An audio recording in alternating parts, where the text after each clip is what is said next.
মৰমৰ শিক্ষাৰ্থীসকল, আজি আমি সত্ৰবিধিৰ অন্তিম শ্ৰেণীটো কৰিম বুলি ভাবিছোঁ। আমি ইতিমধ্যে সত্ৰবিধিৰ তিনিটা শ্ৰেণী সম্পূৰ্ণ কৰিছোঁ আৰু এই তিনিটা শ্ৰেণীত আমি কি পাইছোঁ? সত্ৰবিধিৰ 4টা নিয়মৰ কথা পাইছোঁ। যদিও প্ৰচলিত ব্যাকৰণৰ বিভিন্ন পুথিত বিভিন্ন নিয়ম আছে, আমি কিন্তু 4টা নিয়ম জানিলেই মূৰ্ধন্য ষ সম্পৰ্কীয় গোটেইখিনি কথা আৰু মূৰ্ধন্য ষ ব্যৱহাৰৰ ক্ষেত্ৰত আমাৰ খোকোজা নালাগিব বুলি আমি দৃঢ় বিশ্বাসী। এতিয়া এই যে 4টা নিয়ম, সেই নিয়মকেইটা মই বৰ্ডত লিখি দিছোঁ। আৰু এই 4টা নিয়মৰ ভিতৰত যিবিলাক নপৰে সেইবিলাক আমি ক'ম, যেনে ভাষা শব্দটো ক'লোঁ, দোষ,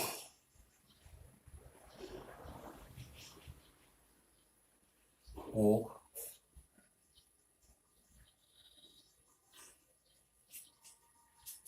বিষ,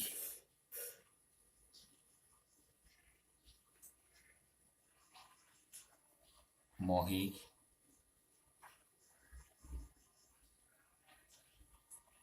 ইখ, তেনেকে কিছুমান শব্দ আছে। এই শব্দবিলাক আমি লক্ষ্য কৰিলে গম পাম এই এটা নিয়মৰ ভিতৰতো নপৰে। ইয়াত অ আ ভিন্ন কি নাই, স্বৰান্ত উপসৰ্গ বা অন্য শব্দ আগফালে নাই, ইয়াতো নাই, ৰ নাই, ৰি নাই, মূৰ্ধন্য ত বা মূৰ্ধন্য থও নাই।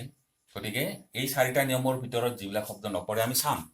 অ আ ভিন্ন অন্য স্বৰান্ত শব্দ বা উপসৰ্গ আছে নেকি আগফালে, মূৰ্ধন্য ৰ আগফালে, বা ৰি আছে নেকি, ক আছে নেকি, ৰ আছে নেকি, এই কথাখিনি চাম। আৰু যদি এই কথাখিনিৰ ভিতৰত নপৰে তেনেহ'লে আমি ক'ম এইবিলাক স্বাভাৱিকতে মূৰ্ধন্য ষ হৈছে। এই নিয়মৰ 4টাৰ ভিতৰত নপৰিলে এইকেইটা শব্দ কি হ'ব? স্বাভাৱিকতে মূৰ্ধন্য ন হৈছে বুলি আমি ক'ব পাৰিম। তাৰপিছত আৰু আমাৰ কেইটামান নিয়ম আছে, ব্যাকৰণৰ প্ৰচলিত পুথিত কেইটামান নিয়ম আছে। সেই নিয়মকেইটা নাজানিলেও এই 4টা নিয়ম জানিলেই যে আমাৰ সেই নিয়মৰ অন্তৰ্ভুক্ত শব্দবিলাকো আমি ব্যৱহাৰ কৰাত অসুবিধা নহ'ব, সেই বিষয়ে আমি এতিয়া আলোচনা কৰিম। যেনে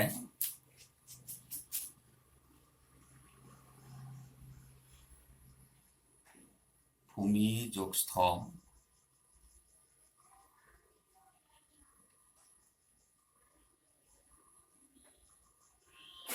ভূমিস্থ,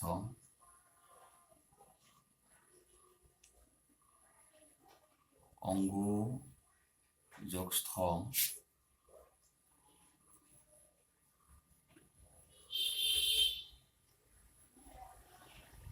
অংগুস্থ,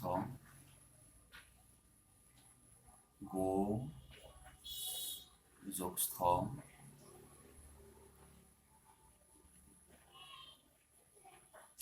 ভূমিযোগস্থ, ভূমিস্থ, অংগুযোগস্থ, অংগুস্থ, গোযোগস্থ, গোস্থ। এই শব্দকেইটা লক্ষ্য কৰিলে আমি গম পাম ভূমি শব্দৰ পিছত স্থ আছে, অংগু শব্দৰ পিছত স্থ আছে আৰু গো শব্দৰ পিছত স্থ আছে।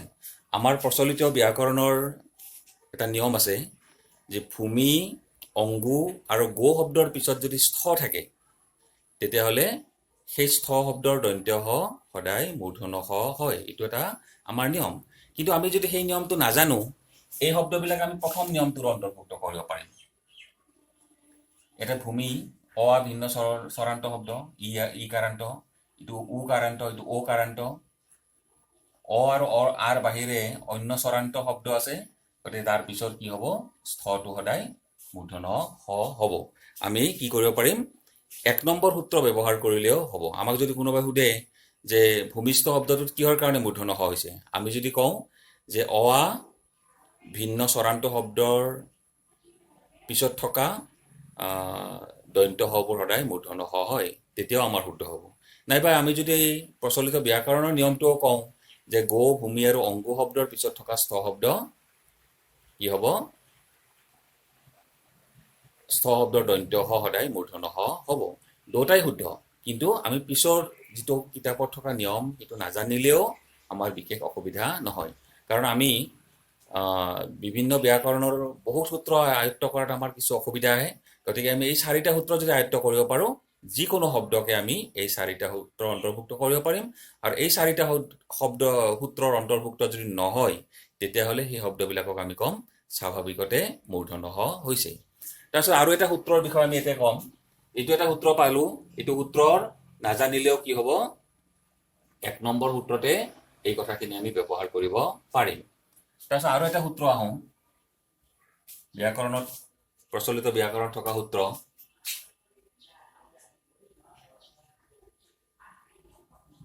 যুধি যোগ স্থিৰ সমান যুধিস্থিৰ।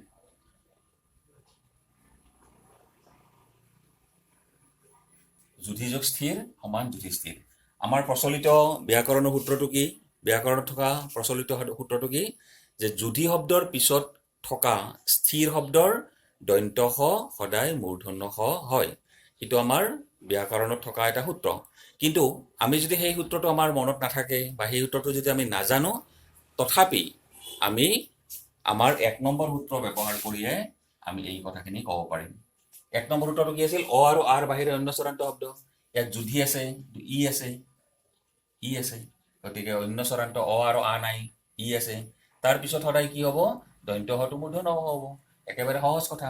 কিন্তু আমি এই শব্দটোৰ ক্ষেত্ৰত আমি 2টা সূত্ৰ ব্যৱহাৰ কৰিব পাৰিম, যে যুধি আৰু স্থিৰ, যুধি শব্দৰ পিছত থকা স্থিৰ শব্দৰ দন্ত্য হ সদায় মূৰ্ধন্য হ হয়।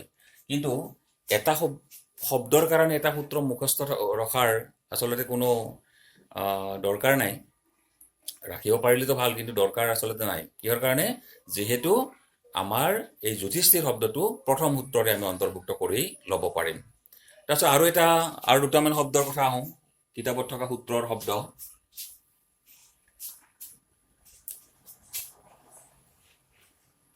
বি যোগ সম সমান বিষম। সু যোগ সম সমান সুষম।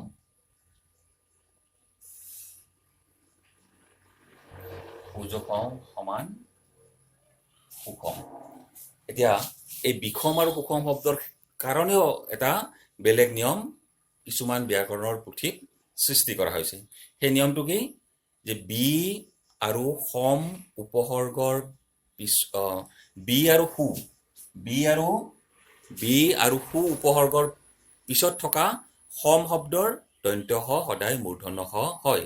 এই 2টা শব্দৰ কাৰণে এটা সূত্ৰ সৃষ্টি কৰা হৈছে, ব্যাকৰণৰ পুথিসমূহত আছে। সেই সূত্ৰটো আমি ভুল বুলি নকওঁ, সেইটো এটা শুদ্ধ সূত্ৰ, সেইটোৰো যুক্তিযুক্ততা আছে। কিন্তু আমাৰ যদি সেই সূত্ৰটো মনত নাথাকেও, তথাপি আমি 1 নম্বৰ সূত্ৰতে অন্তৰ্ভুক্ত কৰিব পাৰিম। 1 নম্বৰ সূত্ৰত কি আছিল? যে অ আৰু আৰ বাহিৰে অন্য চৰান্ত উপসৰ্গ। বি এটা উপসৰ্গ, তাত অ নাই। সু অ আৰু আ নাই। সু এটা উপসৰ্গ, তাত কি নাই? অ আৰু আ নাই। অ আ নথকা উপসৰ্গৰ পিছত থকা যিকোনো দন্ত্য হ কি হয়? মূৰ্ধন্য হ হয়। আমি 1 নম্বৰ সূত্ৰতে আমি এইটো অন্তৰ্ভুক্ত কৰিব পাৰিম। তেনেকে ব্যাকৰণৰ পুথিত বিভিন্ন নিয়ম আছে, বিভিন্ন সংস্কৃতীয় নিয়ম আছে, সংস্কৃতৰ একেবাৰে প্ৰত্যক্ষ নিয়ম আছে। কিন্তু আমি প্ৰত্যেকটো শব্দ যদি বিশ্লেষণ কৰি চাওঁ, আমি 1 নম্বৰ সূত্ৰটোৰ অন্তৰ্ভুক্ত কৰিব পাৰিম, না 2 নম্বৰ বা 3 নম্বৰ বা 4 নম্বৰ, এই 4টাৰ অন্তৰ্ভুক্ত কৰিব পাৰিম। আৰু যদি আমি এই 4টাৰ অন্তৰ্ভুক্ত কৰিব নোৱাৰো শব্দটো, তেতিয়াহ'লে কি হ'ব? সেই শব্দটো স্বাভাৱিকতে মূৰ্ধন্য হ হ'ব। গতিকে আমি সত্ৰবিধিৰ যিখিনি কথা আলোচনা কৰিলোঁ, এই আলোচনাৰ পৰা আমি গম পালোঁ যে সত্ৰবিধি একেবাৰে সহজ কথা, একেবাৰে সহজ এটা বিষয়, সহজ এটা ব্যাকৰণৰ নীতি। আৰু এই সত্ৰবিধি অৰ্থাৎ মূৰ্ধন্য ষ ব্যৱহাৰ হোৱাৰ 4টা নিয়মৰ কথা আমি জানিলেই কি হ'ব? মূৰ্ধন্য ষ ব্যৱহাৰৰ ক্ষেত্ৰত আমাৰ কোনো খোকোজা নাথাকিব। গতিকে আমি পাৰিলে গোটেইখিনি আয়ত্ত কৰিব পাৰিলেতো ভাল কথা। যদি ব্যাকৰণৰ সেই 10 বা 12টা সূত্ৰ যদি আমাৰ আয়ত্তত নাথাকে, তেতিয়াহ'লে আমি এই 4টা সূত্ৰ প্ৰয়োগ কৰিয়েই মূৰ্ধন্য ষ সম্পৰ্কীয় সকলো কথাৰ খোকোজা দূৰ কৰিবলৈ আমি সক্ষম হ'ম। গতিকে মৰমৰ শিক্ষাৰ্থীসকল, আজিলৈ আমি ইমানতে সামৰণি মাৰিলোঁ, আৰু এইখিনিতে আমাৰ সত্যবিধি শ্ৰেণীটো শেষ হোৱা বুলি আমি ঘোষণা কৰিলোঁ। ধন্যবাদ।